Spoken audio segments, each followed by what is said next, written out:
I'm joined by both Alan Dowson and Mark Hams after this evening's 2-1 win at Hastings. Alan, is that what I mean by smash and grab? No, I don't think so. It is that, in the last 5 minutes, I'll tell you so. But I thought we started off the second half very, very well, and I thought it was one-way of traffic, to be honest, for 25 minutes without, we had a couple of one-on-ones where keepers coming. Bobby nearly had a one-on-one for keeper, just like a challenge, and so did Fainsey.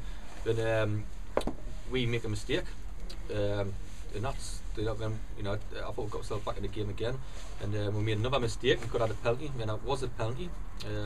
Gonzo coming on. So yes, it looked like that in the last 5 minutes, but to be honest, I thought we deserved to win the game, What was your take on the penalty down there? It's hotly disputed by the Hastings players. I thought it was a penalty. Where I looked, personally speaking, even though the lads are saying it wasn't, I thought that was, and I thought that was. I thought both of them were. That's my honest truth. If that one is a penalty, then Tops gets sent off. If I was their manager, I would be very happy, to be honest, And Mark, you work on the training ground moves. Mo Harkin's goal, is that when you practice in training? He's made me sick in there. He's just said that he meant it. Jeez, come off one of his bunions. No, we don't set that up. That's just the thing is, you put balls back in right areas, you never know what you're going to get. You'd like to think someone might flick it on. He's actually gone beyond that and scored. He ain't meant that in a million years. He's a fibber. How big an impact did the subs have, though, Mo Harkin and Antonio Ganella today? Well, Tatey's just pointed out after the game that he thought it was down to him and Piercy for grinding them down and wearing them out in there. So all the hard work was done for him. But Mo can pick a pass from anywhere. Ganella's got the ability to go at people and nick fouls, or even go past them and create something beyond that. So I think they had an effect. But let's not forget about the boys that came off and the role that they played. Everybody did their bit. You said that Alan, the guys who come for Ian Pearce had another solid game in midfield. I thought, is he likely to be with us for the end of the season? Yeah, I'm glad you thought that. He done alright. He done okay. I think he'll just be here when we need him. I cannot really tell you, or I cannot that he comes and I cannot fine him for nothing because he's not getting paid anything. I cannot really ask him if he fancy coming to have a brother as well. He said I'll probably see you there. So I've got to leave it like that. You cannot make a training ground on a Thursday because he coaches his son's team. It was always going to be a stopgap, because if you ever look at us at the minute, and this is where I think we're doing okay. Gary Mack out, Huckle out. Today, Mo Harkin being out. Today, Dean Hamlin, like Hamsey said at half time, massive player for us, out and all that, So we haven't had the best of luck about people being injured, and we haven't all season, to be honest. Like Guy Mack was going to be our major sign, being injured all year. So I need little people like him, like saying little people like him, 6'5" people like him, who will come in and just do a job just to help out this period. Once Guy Mack's back in, I think Huck will be back for Saturday, or fit enough. Lodgy is another one, didn't mention Lodgy, out. So if you think about it, they're not just players who are young lads, they're players who play week in, week out, and will be on our side. So I think it looks quite promising at this minute, but we'll take it from there. How composed was Bobby Traynor this evening? Taking that penalty in the 94th minute. It was a long delay as well. It was, but I thought he scored. I thought he scored. When it matters, Bob scores.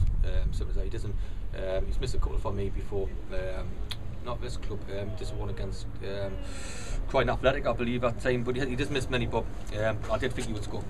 Yeah. Mark, how much have you had to Rob Telford today? He had a good couple of saves in the second half, particularly. Keep us in the game. Yeah, done well. We've been working on. We've been trying to work on playing from him in the last couple of training sessions. Not that we're trying to become a team that passes the ball to death or overpasses it on the edge of your own box, and before you know it, you've done 46 passes but haven't got anywhere. We've worked on trusting him and him trusting his back four or three when the occasion arises, and if you're up against a front one or a front two, then you're either 5 against 2 or 5 against 1. So let's just trust each other rather than. It doesn't change anything. We still are. I mean, I know this rumour's been going around for years since Dowson has been in management that all he wants to do is whack it long and we'll all chase it. Well, nothing's really changed. We do want to go and play in the other team's half.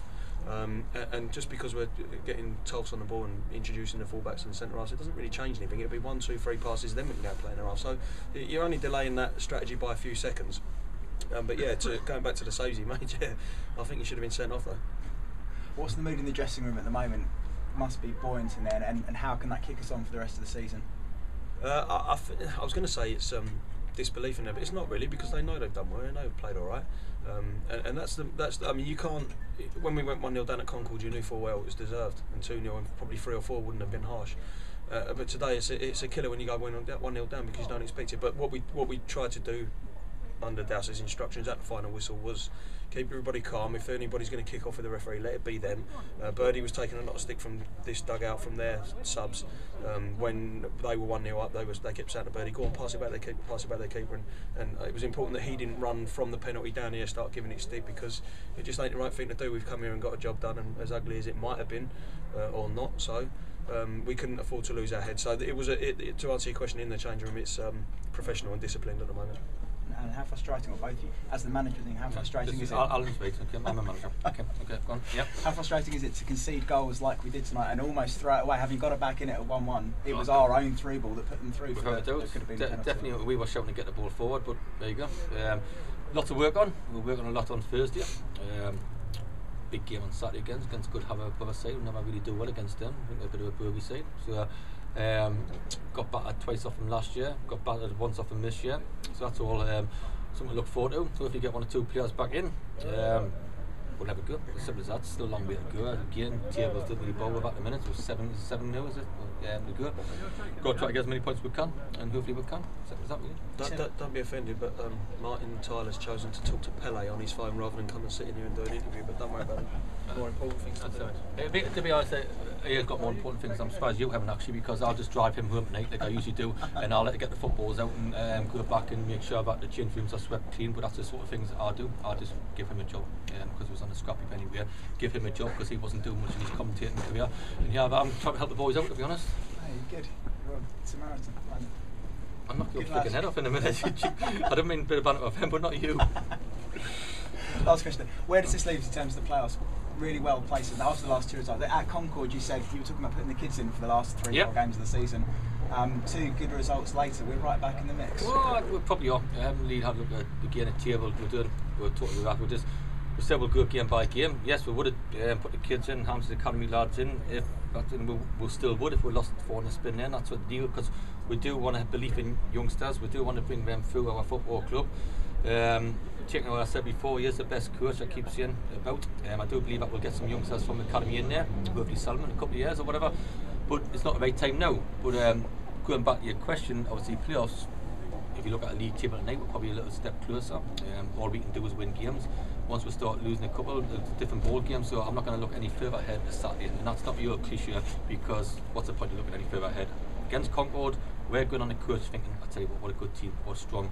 I can't see any other result, and we'll get absolutely battered. So the last couple of games will give a little bit of a, obviously, a bit of a gear up, and we'll see where it goes, you know.